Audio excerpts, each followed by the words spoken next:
આજની મહિલાઓ છે એ પુરુષની સમોવડી બની સમાજ હોય કે પછી પરિવારને મદદરૂપ થવા માટે હંમેશા જહેમતશીલ હોય છે, જે આપણે જોયું છે અને જે આપણો ઇતિહાસ પણ એનો ગવાહ છે.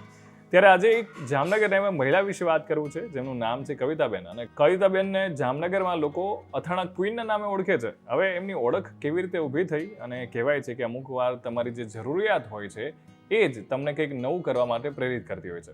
કવિતાબેનના જ્યારે લગ્ન થયા ત્યારે લગ્ન બાદ થોડો સમય તો સારું ચાલ્યું, પણ પછી આર્થિક સંકળામણને કારણે એમણે અથાણા બનાવવાની શરૂઆત કરી અને આજે એ આ વ્યવસાયમાં એ ખૂબ જ સફળ થયા છે. એમના અથાણાની ડિમાન્ડ ખાલી માત્ર ગુજરાત પૂરતી જ નહીં, પણ દેશ વિદેશમાં છે. ચાહે મુંબઈ હોય, લંડન હોય, મસ્કટ હોય, એ સહિત ઘણા બધા દેશોમાં એ પોતાના અથાણા છે ને એક્સપોર્ટ કરે છે.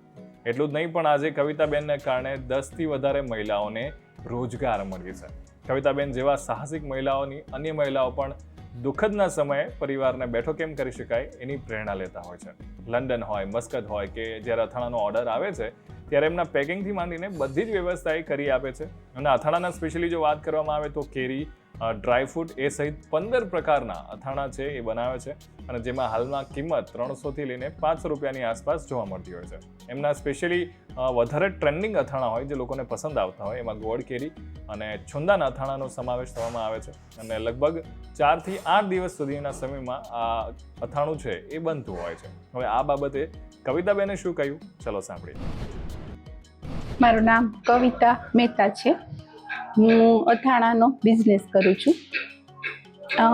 પહેલાં હું જ્યારે મારા મેરેજ થઈને આવ્યા ત્યારે બધું મારા ઘરમાં બધું વ્યવસ્થિત સારું હતું બધું, પણ અમુક સમય જતાં સંજોગો એવા થતા મારે જરૂર પડ્યું કે મને કંઈક કરવું પડશે. મારા સંજોગો એવા આવ્યા એવી એટલે મેં મારા હસબન્ડને હેલ્પ કરવા માટે એક વિચાર્યું કે કંઈક આગળ વધુ. એટલે ઘણા બધા આગળ વધવાની કોશિશ કરી, પણ આમાં હું સારી એવી સફળતા મેળવી અને હું આગળ વધી છું. જે કે અથાણાનો બિઝનેસ કરવા માટે, કે જે પહેલાં હું નાના બિઝનેસમાં જોડાતી હતી, કે પહેલાં ટિફિન કરવું, અથાણામાં નાના કરીને કરતી હતી, પછી બધા મસાલા બનાવવાના, પછી નાસ્તા બનાવવાના, એવું.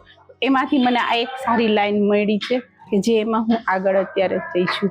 જે નાના ધોરણે ચાલુ કરી અને અત્યારે હું આગળ એમાં વધી છું. અત્યારે મારી પાસે 8 થી 10 બહેનો કામ કરે છે. ઉપરાંત હું એ બહેનોને સારી રીતે રાખું છું અથવા એ લોકોને સારું ગુજરાન મળે છે એમ. અને અત્યારે મારો જામનગરમાં તો છે જ, ઉપરાંત બોમ્બે, અમદાવાદ અને હું એક્સપોર્ટ કરું છું. ધારો કે અમેરિકા છે, પછી નાઇરોબી છે અને મકસદ, એવી રીતના ઘણા બધા જગ્યાએ મારું થાય છે. કેટલા પ્રકારના અથાણા બનાવો છો? મારા અત્યારે અથાણા 15 થી 20 જાતના છે.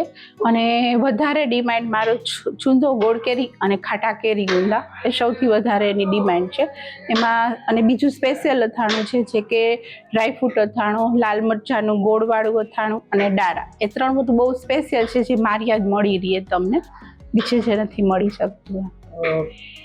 શું ભાવ હોય છે અને કેવી મહેનત લાગે છે? એક જો ગોળ કેરી હોય તો અમને 8 થી 10 દી કવર થાય ને થઈ છે. જે અમે તડકામાં જ બનાવીએ છીએ અને કાંઈ પણ તેલ વગર અમે તડકાનું બનાવીએ છીએ. એ સાવ એક ટીપું તેલ બી નથી વાપરીને કરતા. એવી રીતના છુંદો ને બધું છે એ લોકોને અઠવાડિયા 10 દીમાં અમારું બધું કમ્પ્લીટ બનીને એક અથાણું બને છે. ને જે ખાટા અથાણા જે અમે 4 દિવસમાં બનાવી દઈએ છીએ.